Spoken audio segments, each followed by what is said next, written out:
When you were in the finance world, were you thinking real estate development that entire time in terms of that's what you'd ultimately like to do, or did something spark that idea in you? It did. Yeah. So in business school, I actually went to my mom and said, "Hey, Mom, I have this really wonderful idea." I'm an only child, so I could get away with some things that other people may not be able to get away with. I said, "I have this really wonderful idea, and it means that we're going to buy the worst house on a good block, and it needs a lot of work, and we're going to put in sweat equity. But in order to do this, we need to take out a home equity line of credit on your house." And she believed in me, and we did it. And it wasn't a lot of money. It was $35,000 in total, which I don't want to diminish. It's a lot of money, but in the world of commercial real estate, it's not that much money. And then we were off to the races. So I knew I did that while I was in business school. I knew that that's ultimately where I wanted to be. I wanted to be on the sponsorship side, but I didn't know exactly how to get there. And then through the work at George Smith Partners, I realized that a lot of the people that I was working with, they ultimately wanted to be on the sponsorship side, and they too were working through how do they do that.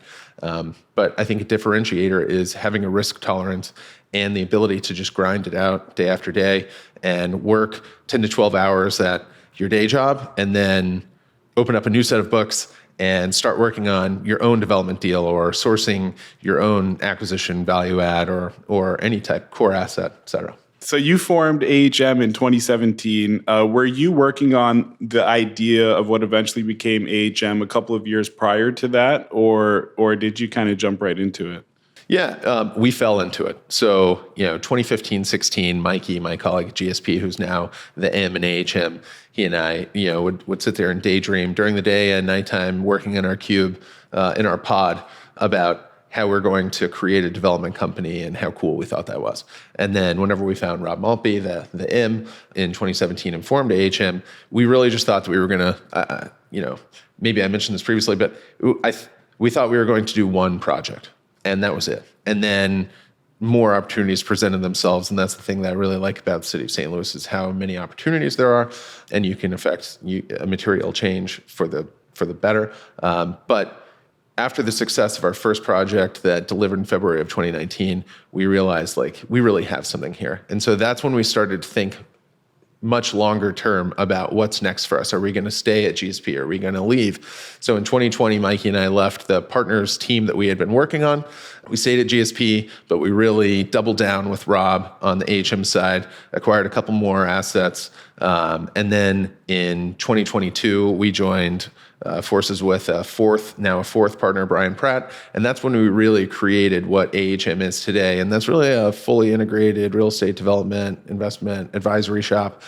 We have an affiliated property management company, affiliated construction management company, and then a third-party brokerage and development consultancy. That's the Ballast Commercial Real Estate.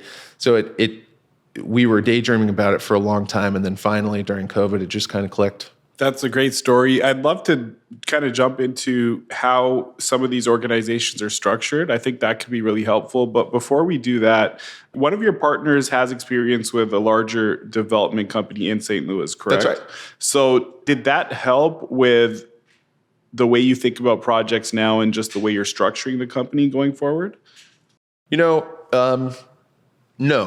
but they were also a client of mine on the capital market side of things. And so we could see a little bit inside baseball.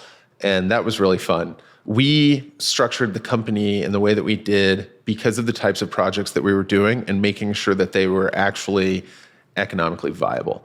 And so, we do a lot of neighborhood infill projects that are not huge. They're not $1 million projects and they're not $20 million projects. They're typically in the $5 to $12 million range.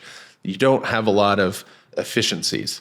You're working with a lot of smaller companies, smaller GCs, smaller property management teams, and you can't afford the really great larger third-party providers, whether it's the property management side or the construction management side, because the fee percentages are too large. So it was out of necessity that we structured the company in the way that we did.